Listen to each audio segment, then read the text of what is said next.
Un honneur et un bonheur de vous retrouver après une tournée géostratégique des plus intenses, des plus importantes, qui nous a vu voyager avec le staff directeur de notre ONG Urgence panafricaniste à différents endroits dans le monde, dans le but d'intensifier notre lutte contre ce globalisme en tant que tel, dans le but d'intensifier notre lutte dans la logique de la résistance vis-à-vis de l'uniformisation du monde promue par l'oligarchie d'Occident. On a été en Europe de l'Est, on a été au Proche-Orient et nous revenons sur le continent africain pour accentuer notre combat politique. Nous ne rentrerons pas dans le détail d'un certain nombre d'accords qui ont été passés, qui ont été conclus, mais la seule chose que je peux vous dire, c'est que les marionnettes de l'Occident, ça va être compliqué pour eux dans les temps à venir et ce n'est pas fait pour nous déplaire, c'est le moins que l'on puisse dire. On va revenir très rapidement après ce long temps d'absence sur l'actualité. Beaucoup de choses se sont déroulées. Vous étiez très nombreux à nous demander d'intervenir sur un certain nombre de sujets, mais vous le comprenez que la diplomatie parfois se fait dans le silence et ne nécessite pas que nous soyons des plus bruyants en ce qui concerne un certain nombre de communiqués politiques. Le temps de la diplomatie est en pause pour l'instant, nous reprenons nos activités, donc on va revenir sur un certain nombre de thématiques qui sont nécessaires d'être abordées.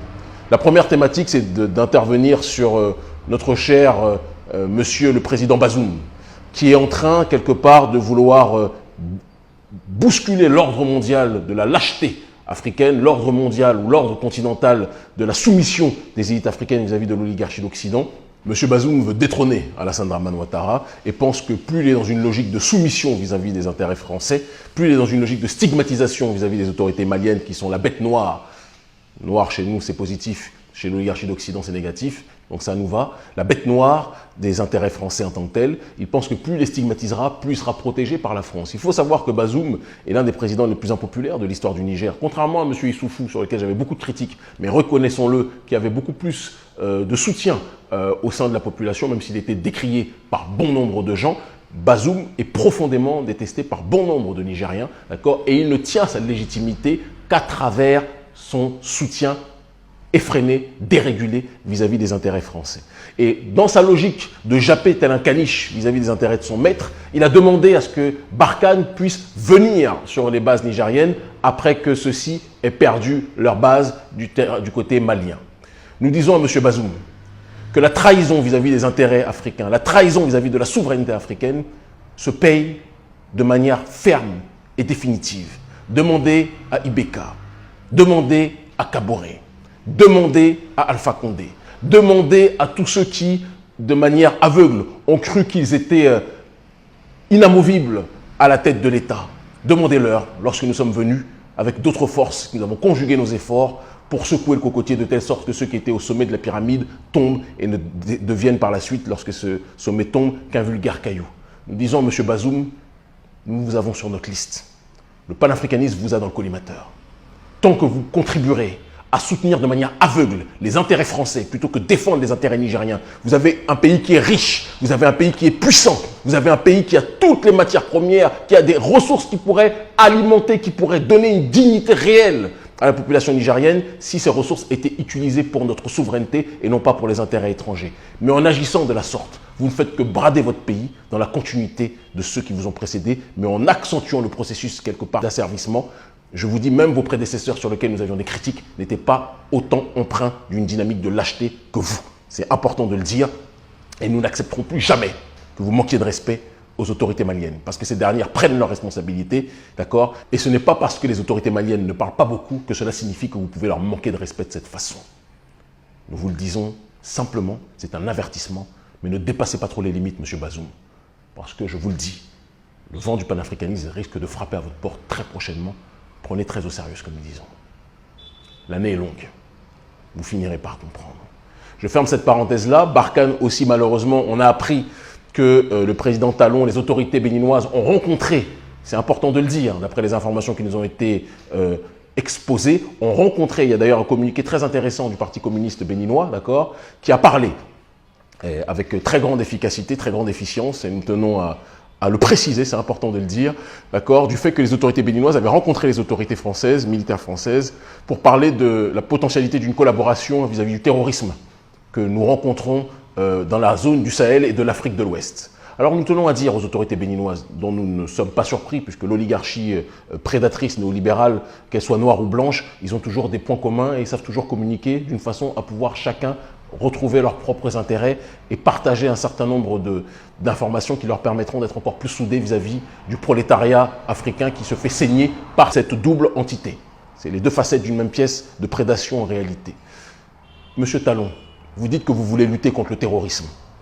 Mais vous pensez que vous pouvez lutter contre le terrorisme, vous pouvez lutter contre le feu en invitant le pyromane pour lutter contre ce même feu. Le pyromane, c'est celui qui allume le feu.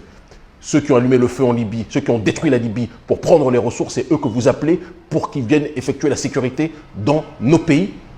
Mais pourquoi êtes-vous tant soumis aux intérêts étrangers, Président Talon? Pourquoi êtes-vous tant aliéné, même si vous vous donnez un vernis quelque part de souveraineté, mais pourquoi systématiquement, lorsque l'Occident arrive, vous vous soumettez tous les uns après les autres, comme si c'était Dieu, comme si c'était l'esprit créateur qui se manifestait à travers ces derniers? C'est quelque chose qui pose problème. On ne peut pas, pour régler un problème, inviter le créateur du problème et penser que c'est lui qui va régler ce problème, alors qu'il a besoin de l'existence de ce problème pour subsister. Tant que vous ne comprendrez pas cela, le vent de la contestation qui se levait à différents endroits risque de se lever dans les prochains mois aussi au Bénin. Je vous le dis, Président Talon, nous savons que vous êtes un agent des intérêts occidentaux sur le continent africain, d'accord?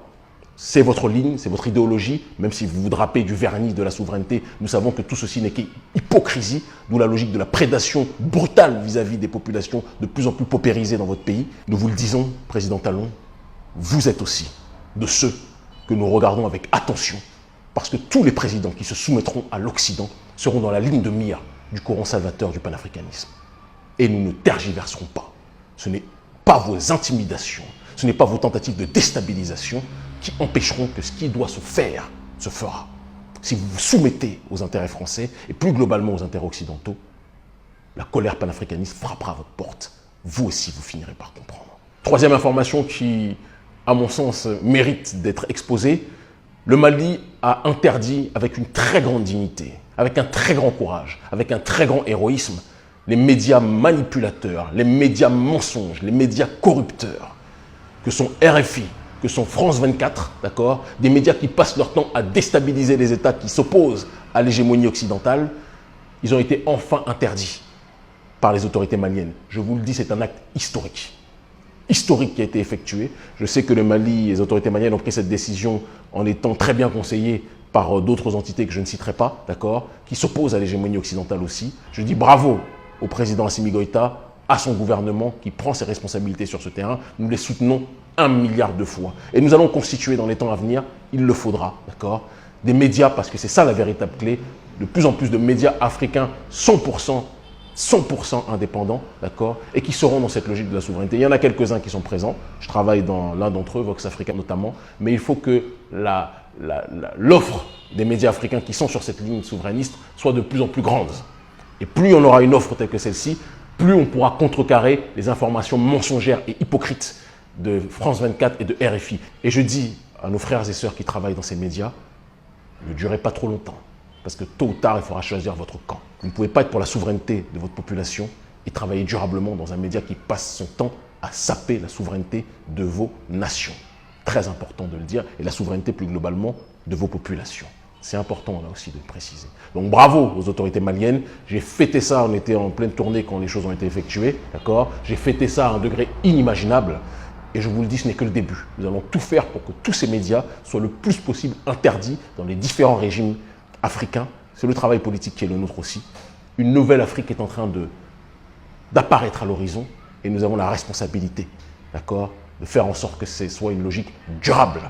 D'accord, que cette transformation sociétale soit durable, réelle, pas de surface, mais surtout de fond. C'est le travail métapolitique qui est le nôtre. Je profite aussi de cette fenêtre sur le Mali pour dire à la CEDEAO, qui est l'organe de la justice globaliste, là aussi néolibérale plus que jamais, d'accord, qui, à côté de cette justice néolibérale globaliste, est aussi quelque part le syndicat des chefs d'État soumis aux intérêts occidentaux. C'est ce qu'ils manifestent de manière très concrète ces dernières années, malheureusement, alors que ce n'était pas la logique initiale. Lorsque ces derniers imposent un agenda aux autorités maliennes, nous rappelons que les seuls qui sont habilités à dire ce qu'ils veulent en termes de gestion de leur cité, gestion de leur État, c'est le peuple malien.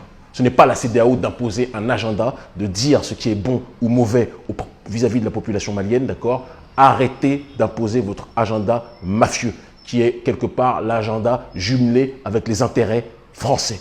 Nous ne sommes pas bêtes. Penser qu'il faut que ce soit systématiquement un civil qui soit à la tête de l'État pour que l'État africain soit bien géré est un leurre. Thomas Sankara était militaire, Kadhafi était militaire, Jerry Rawlings était militaire. Nombreux sont ceux qui furent militaires, ça ne les a pas empêchés de gérer avec une très grande dignité, d'accord, loin de votre démocratie à l'occidentale, les intérêts de nos pays. Ce que nous voulons, c'est pouvoir bénéficier de nos propres ressources. Ce que nous voulons, c'est la souveraineté. Ce que nous voulons, c'est l'autodétermination. Que ce soit quelqu'un en costume ou quelqu'un en treillis, nous voulons l'autodétermination de nos populations. Et ce n'est pas vous qui allez nous dire ce qui est bon pour nos populations. C'est à la population africaine de décider par elle-même ce qui est bon pour sa propre destinée.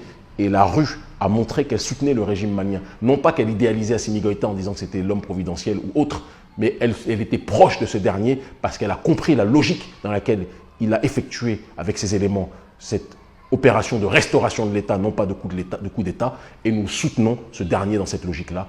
Arrêtez de nous manipuler CEDEAO, et plus vous attaquerez les autorités maliennes, plus vous risquez de faire monter la contestation africaine. Nous nous sommes mobilisés déjà contre vous, et nous allons, je vous le dis, que ce soit la CEDEAO, que ce soit l'OTAN, que ce soit l'Union européenne, d'accord, que ce soit les États-Unis, que ce soit les intérêts français, tous ces intérêts occidentaux qui sont là et qui pullulent sur le continent africain, on va vous secouer dans les temps à venir. J'en fais le serment devant Dieu Tout-Puissant. On ne vous laissera pas tranquille puisque vous passez votre temps à penser que le continent africain est votre bijouterie. Non, c'est notre terre à nous, notre terre-mère, et nous n'accepterons pas que des bandits sans repère viennent tenter de la déstabiliser systématiquement. L'Afrique libre ou la mort, nous vaincrons, ils finiront par comprendre. Adhérez à l'ONG Urgence Panafricaniste, partout où vous êtes. Le combat va s'accentuer dans les temps à venir, je peux vous le garantir. L'Afrique libre ou la mort, nous vaincrons, ils finiront par comprendre. Merci.